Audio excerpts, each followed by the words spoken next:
A woman hears a knock at the door. When she opens it, a man asks, "Do you have a spare room?" She slams the door in disgust. The next morning, the same man shows up. Again, he asks, "Do you have a spare room?" She slams the door once more. That night, when her husband gets home, she tells him what's been happening. The husband says, "Honey, tomorrow I'll stay home. If he shows up again, I'll hide behind the door." Answer, yes. I want to hear where this joker is going with it. The next morning, the man knocks again. "Do you have a spare room?" The wife replies, "Yes, actually, I do." The man grins and says, "Great. Then tell your husband to stay in yours and stop sneaking into mine." Husband always insisted on making love in the dark. After 20 years, wife turns on the light, finds him holding a vibrator. She goes ballistic. "You impotent bastard! How could you lie to me all these years?" Husband looks her straight in the eyes and calmly says, "I'll explain the toy. You explain the kids." "I went into a Chinese takeaway last night. The owner of the shop said, 'What do you do for driving?' I said, 'What do I do for a living?' I'm a bit of a comedian." So the Chinese chap says, "Go on then, change color." I said, "No, I'm not a chameleon. I'm a comedian." So then he says, "Tell me a joke. Make me laugh." I said, "You want me to tell you a joke and make you laugh?" Just then, his work caught fire, so I said, "Walk, walk," and he said, "Who dare?"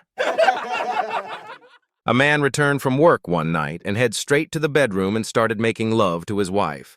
When done, he went to the kitchen and got some cold water, only to find his wife there, also looking for something in the fridge.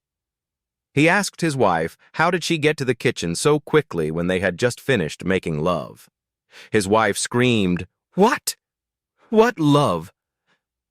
"That was my mother in the bedroom. She was tired when she arrived, so I let her sleep in our room." Pissed off, she ran to her mother and asked her why she didn't say anything when her husband was making love to her. Her mother replied, "You know that your husband and I are not on speaking terms." An elderly man had dinner at a very nice restaurant. After he finished his wine, he went to the men's room, then walked out through the bar. It was a beautiful evening, so he decided to leave his car in the parking lot and walk home. When he arrived at his front door, he realized he didn't have his keys. He finally figured they must be in his jacket pocket, which was still hanging in the restroom. He walked back to the restaurant, found his jacket in the men's room, and realized he'd left his hat on the table. He strolled back to the dining room to retrieve his hat, and when he got to his table, his wife asked, "Is anything wrong? You took such a long time in there." On the first day of college, the dean addressed the students, pointing out some of the rules. The female dormitory will be out of bounds for all male students, and the male dormitory to the female students. Anybody caught breaking this rule will be fined $20 the first time. Anybody caught breaking this rule the second time will be fined $60. Being caught a third time will cost you $180. Are there any questions? One student raised his hand and asked, "How much for a season pass?" One afternoon, a bartender was explaining the buffalo theory to his buddy. "Well, you see," he began, "it's like this. A herd of buffalo can only move as fast as its slowest buffalo. And when the herd gets hunted, the slowest and weakest ones at the back are the ones that get taken out first. This is actually good for the herd as a whole because it keeps improving the speed and health of the entire group, nature's way of quality control." He took a sip of his beer and leaned in. In much the same way, the human brain can only work as fast as its slowest brain cells.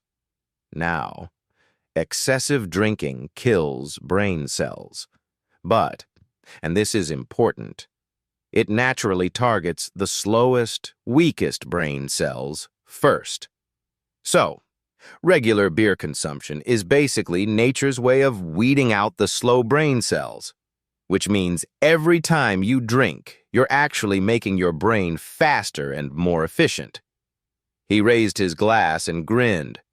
That's why you always feel smarter after a few beers. A middle-aged man sat with his elderly father, reminiscing. Dad, I just wanted to thank you. When I was younger and just starting to date, you gave me some advice. You told me, good companion, good in bed, good mother. Pick two. His father gave him a gentle nod, listening. Well, the son continued, I feel like I've built a great life. My wife is wonderful to me and an amazing mother to our 3 kids. The morning of my wife's birthday, I handed her the first gift. She tore off the wrapping paper and frowned. It's a bloody wand! What am I supposed to do with a wand? It's not just a wand, I said. It's a magic wand. Oh, really? She said, rolling her eyes. And what does it do? Go on, I said. Give it a shake. And don't forget to say the magic words. She smirked, waved it, and said, Abracadabra. I peered under the bed, then gasped dramatically. Bloody hell! You're not going to believe this. She jumped up, excited. What? What happened? I looked at her with a straight face. You just made all your other presents disappear. Youngest son. Dad, what's the difference between hypothetically and reality? Dad turns to wife. Would you sleep with Tom Cruise for 1 million? Wife. Of course, I would never waste such an opportunity. Then Dad asks daughter, would you sleep with Tom Cruise for 1 million? Daughter. Yes, he's my fantasy. Dad asks elder son, would you sleep with Tom Cruise for 1 million? Elder son. Why not? Imagine what I could do with that money.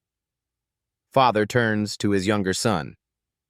You see, son, we're sitting with 3 millionaires, but in reality, we are living with 2 prostitutes and 1 gay. A blonde city girl named Amy marries a Colorado rancher. One morning, on his way out to check on the cows, the rancher says to Amy, the insemination man is coming over to impregnate one of our cows, so I drove a nail into the 2x4 just above where the cow's stall is in the barn. Please show him where the cow is when he gets here, okay? The rancher leaves for the fields. After a while, the artificial insemination man arrives and knocks on the front door. I came to inseminate the cow, he said. Amy takes him down to the barn. They walk along the row of cows, and when Amy sees the nail, she tells him, this is the one right here. The man, assuming he is dealing with an airhead blonde, asks, tell me, lady, 'cause I'm dying to know. How would you know that this is the right cow to be bred? That's simple, she said. Buy the nail that's over its stall, she explains very confidently. Laughing rudely at her, the man says, and what, pray tell, is the nail for? The blonde turns to walk away and says sweetly over her shoulder, I guess it's to hang your pants on, she replied. A little boy runs to greet his maternal grandmother at the door. With a big smile, he says, oh, Grandma. I'm so glad you're here. She smiles warmly and asks, well, thank you, sweetie. Why's that? The boy grins and replies, because now Daddy's going to do that trick he promised us. Trick? Grandma says, puzzled. What trick? The boy answers cheerfully, he told Mommy that if you came to visit, he'd climb the walls. A young woman rushed into the pediatrician's office, looking worried. Doctor, my nephew hasn't been drinking milk for 2 days, she said. The doctor nodded, rolled up his sleeves, and gently pressed her chest in a few places. After a moment, he shook his head and said, well, ma'am, there's no milk here at all. She stepped back, wide-eyed. Doctor,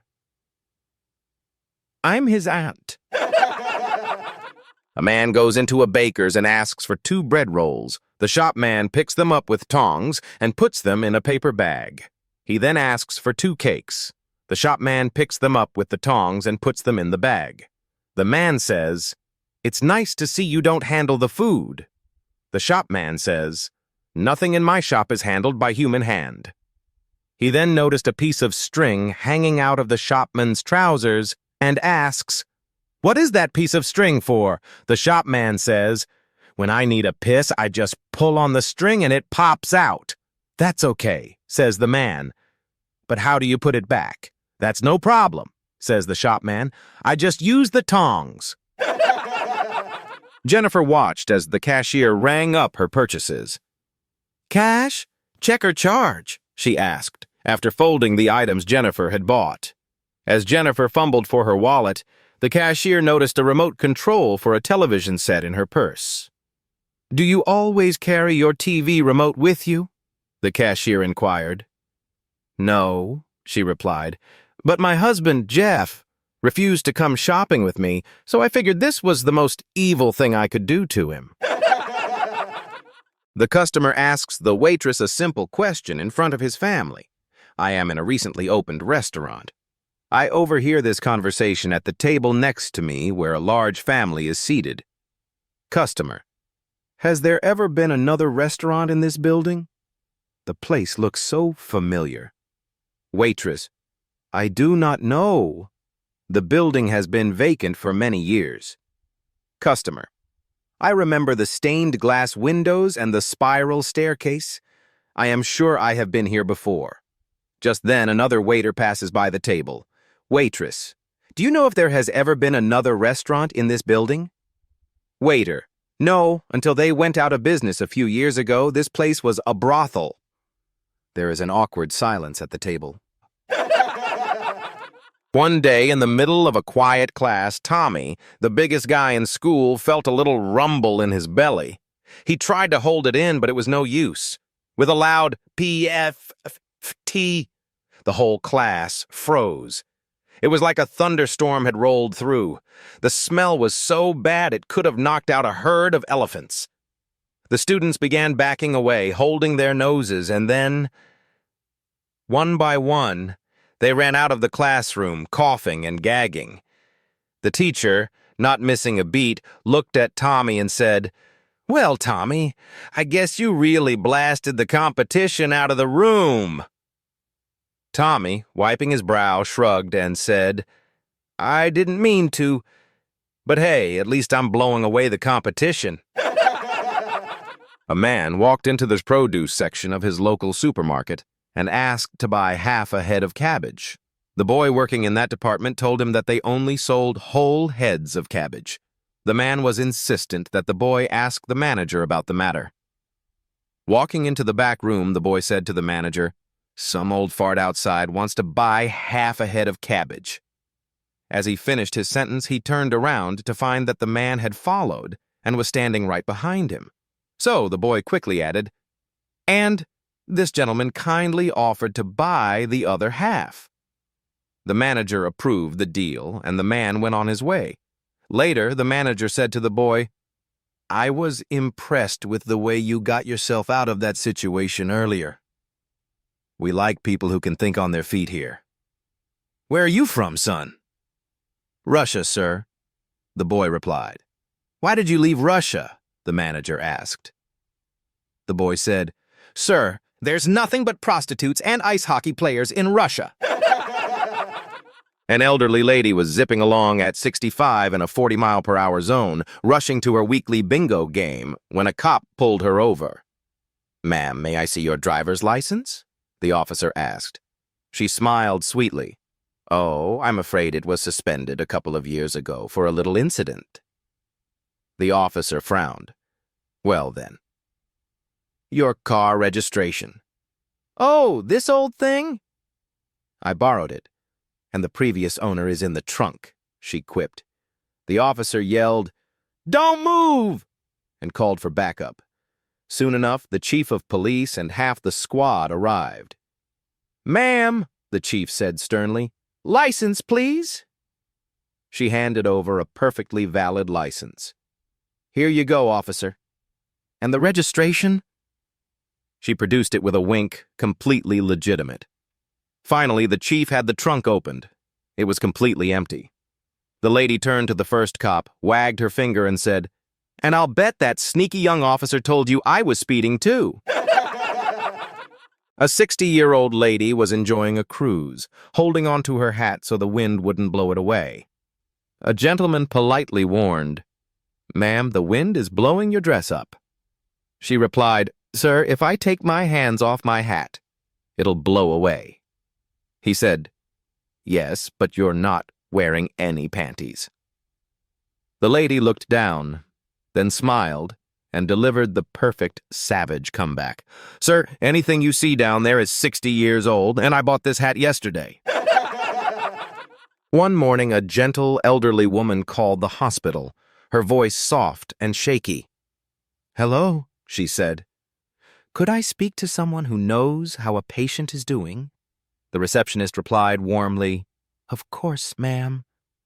What's the patient's name and room number?" The woman answered, "Nora Finley, room 302. "Let me check with the nurse," the receptionist said, placing her on hold. A few minutes later, she returned. "Good news! Nora's doing great. Her vitals are stable, her lab results are normal, and Dr. Novak says she'll be discharged on Tuesday." "Oh, thank you," the woman said, clearly relieved. "That's such a comfort." "Bless you for the update." "You're very welcome," the receptionist replied. "Is Nora your mother?" "Sister?" The woman chuckled softly. "No, dear. I'm Nora Finley in room 302. I just wanted someone to finally tell me how I'm doing." Anna was 79 years old and lived on the third floor of a boarding house. She was a lively, feisty woman, full of spirit. One day, though, she took a tumble and broke her leg. An ambulance rushed her to the hospital where the doctor put a cast on her leg and advised, "Now remember, no climbing up or down any stairs, all right?" Anna nodded, thinking it sounded reasonable enough. A few weeks later, the doctor finally removed the cast. "So, can I use the stairs again?" she asked eagerly. "Yes, you can," he replied. "Thank goodness." Anna sighed with relief. "I'm exhausted from climbing up and down that drain pipe." One evening, Anna walked through the front door with a spring in her step. Her husband, Marco, looked up from his newspaper. "You seem cheerful." Anna smiled. "Remember those headaches I've had for years? Gone. Gone." Marco blinked. "How?" "Margita sent me to a hypnotist," Anna said. "He told me to stand in front of a mirror and repeat, 'I do not have a headache. I do not have a headache. I do not have a headache.' And guess what? It worked." Marco nodded, impressed. "That's amazing." Anna leaned closer. "You know, you haven't exactly been setting records in the bedroom lately." "Maybe you should go see him too." Marco shrugged. "Can't hurt." The next day, he came home like a man possessed, tossed his clothes aside, scooped Anna into his arms, and carried her to the bedroom. "Don't move," he said. "I'll be right back." He went into the bathroom, came out minutes later, and gave her the kind of night she hadn't seen in years. Anna lay breathless. "Wow, that was incredible," Marco grinned. "Don't move." Round 2 coming up. Back to the bathroom he went, came out swinging, even better than the first time. Anna sat up, dazed. "What's gotten into you?" Marco winked. "Don't move." "I'll be right back." This time, Anna tiptoed after him. She peeked into the bathroom, and there he was, standing in front of the mirror, repeating, "She's not my wife. She's not my wife. She's not my wife." The funeral is scheduled for Saturday. Two elderly women, Vera and Lubica, had been best friends for over 50 years. They'd traveled together, raised kids side by side, and now spent their golden years playing cards every Tuesday and Thursday.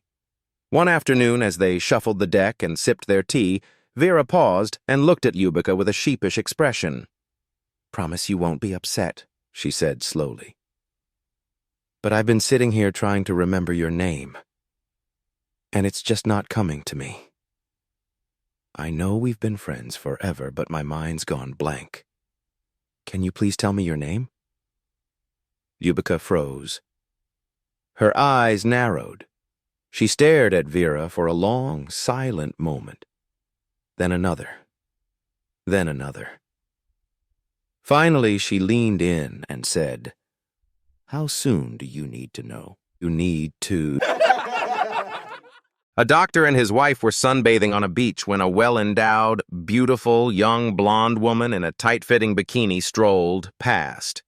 The woman looked at the doctor, smiled seductively, and said in a very sexy voice, "Hi there, handsome. How are you doing?" before wiggling her backside and walking off. "Who was that?" demanded the doctor's wife. Just a woman I met professionally," replied the doctor. "Oh, yeah?" snarled his wife. "In whose profession? Yours or hers?" Man does all the housework, so he and his wife can be intimate. But the reality is priceless. Jenny had always been taught that housework is a woman's job. One evening, however, she came home from work to find the children bathed, one load of laundry in the washer and another in the dryer. Dinner was on the stove and the table was already set. She was astonished. It turned out that her husband, Ralph, had read an article that said, "Wives who work full-time and then do all the housework are often too tired for romance." That night went very well. The next day, Jenny told her friends at the office all about it. "We had a great dinner. Ralph even cleaned up the kitchen, helped the kids with their homework, folded the laundry, and put it all away. I really enjoyed the evening." Her friends leaned in and asked, "But what about afterwards?" Jenny sighed and said, "Oh, that. Ralph was too tired." One afternoon, the bartender was explaining the buffalo theory to his buddy. Here's how it went.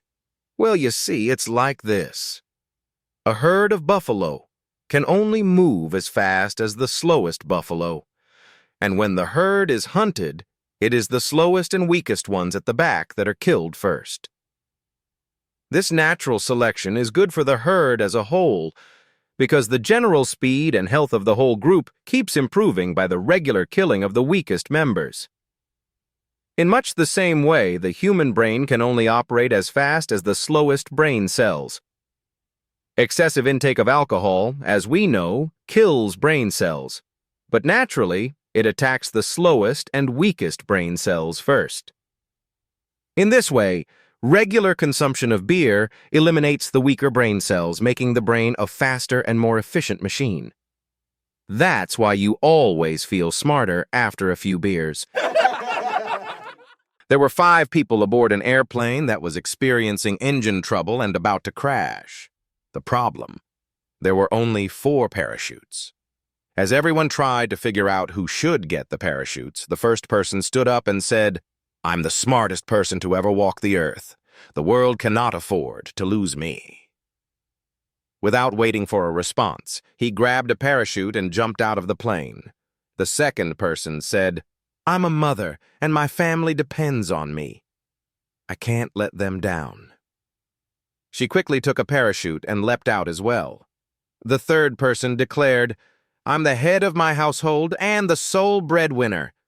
My family's survival depends on me." With that, he grabbed a parachute and jumped too. Now only 2 people remained, a 65-year-old man and a 12-year-old boy. The old man turned to the boy and said, "Son, I've lived a full life. You're young and have your whole future ahead of you. You take the last parachute." The boy looked at him and smiled. "Don't worry, sir. There are still 2 parachutes left." The old man was puzzled. "How's that possible?" The boy chuckled and said, "Well, The guy who thought he was the smartest person on earth. He grabbed my backpack. A mother-in-law stopped by the recently married couple's house unexpectedly. She rang the doorbell and stepped inside, where she saw her daughter-in-law standing without clothes by the door. "What are you doing?" she asked. "I'm waiting for my husband to come home from work," the daughter-in-law answered. "But you're without clothes," the mother-in-law exclaimed. "This is my love dress," the daughter-in-law explained. "Love dress? But you're without clothes. This is inappropriate."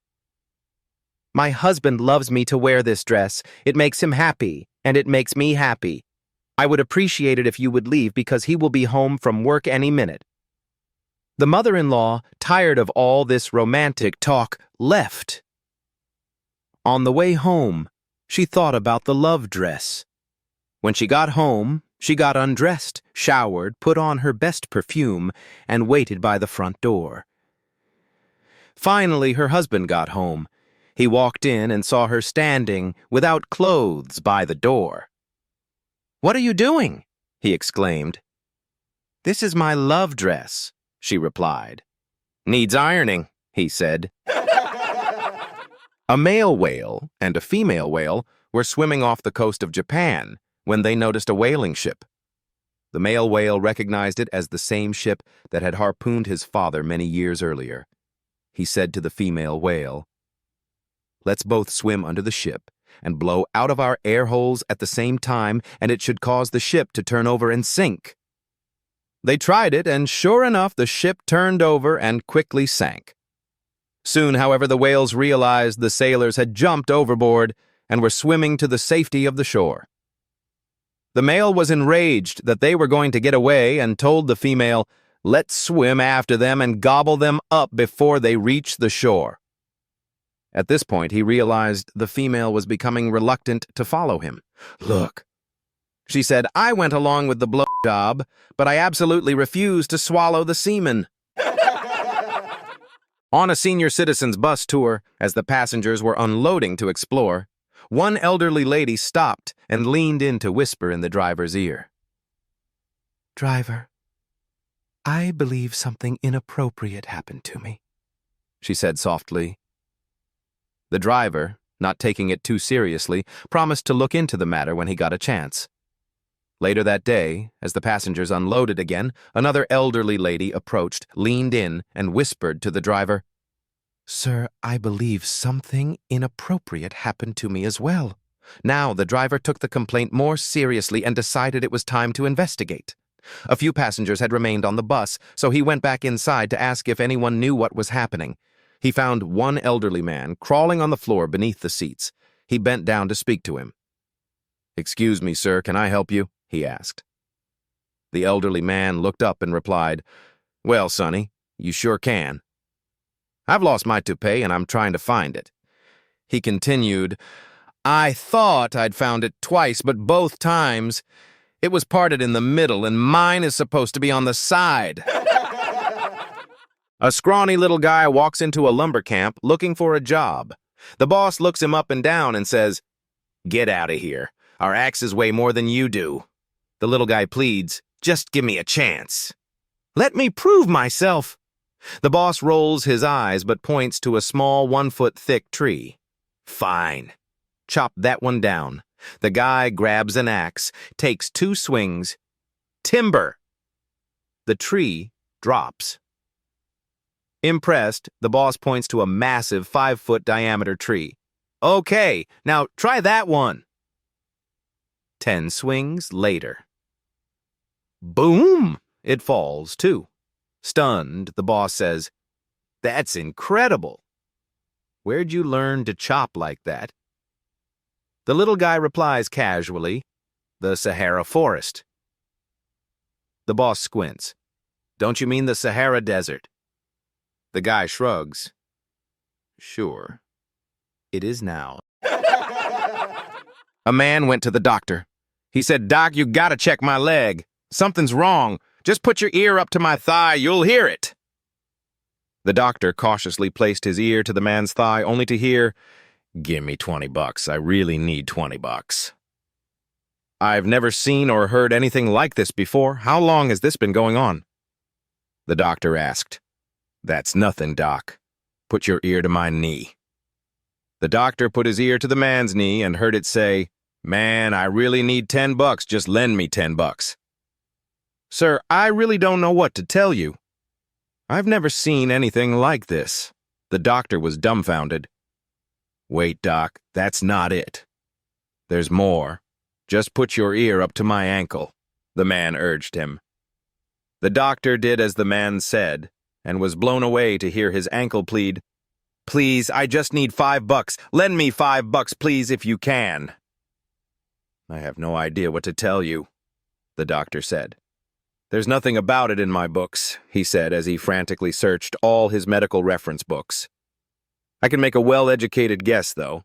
Based on life and all my previous experience, I can tell you that your leg appears to be broke in 3 places. An elderly woman was patiently waiting for a parking spot when, out of nowhere, a young man in a shiny red Mercedes zipped in and took it right in front of her. She walked up to him calmly and said, Excuse me, I was about to park there. The young man smirked and replied, That's what happens when you're young and quick. The woman didn't say a word. She just got back into her car, reversed a little, and then, without hesitation, drove straight into the side of his brand-new Mercedes. Shocked, the young man shouted, What are you doing? The lady stepped out, smiled sweetly, and said, That's what happens when you're old and don't care anymore.